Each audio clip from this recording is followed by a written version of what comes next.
আজকে একটা ইউনিক রান্না করেছি, পটলের ঝাল।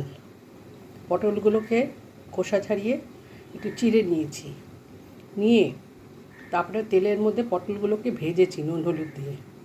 ভাজার পর তুলে রেখেছি।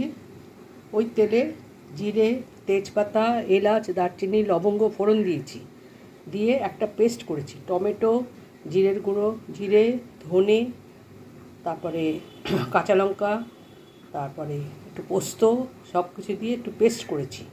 পেস্ট করে একটু সর্ষেও দিয়েছি, দিয়ে পেস্ট করে এবার তেলের মধ্যে এলাচ, দারচিনি, লবঙ্গ দিয়েছি, দিয়েও এই পেস্টটা দিয়ে দিয়েছি। দিয়ে নাড়িয়েছি যখন তেল ছেড়ে বেরিয়ে এসছে তখন জল দিয়েছি।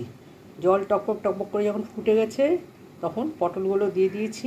দিয়ে এইভাবে পটলের তেল ঝাল করেছি। কেমন হয়েছে জানাবে। আরেকটা রান্না করেছি পেঁপে পোস্ত। পেঁপে পোস্ত তোমরা কে কে খেয়েছো আমাকে জানাবে কমেন্ট করে। হ্যাঁ, আমাদের ভালো লাগে। হ্যাঁ, এই খেয়ে তো পেঁপের তরকারি ভালো লাগে না, তাই পেঁপে পোস্ত করেছি। যেমন আলু পোস্ত করে ওইভাবেই পেঁপে পোস্ত করেছি।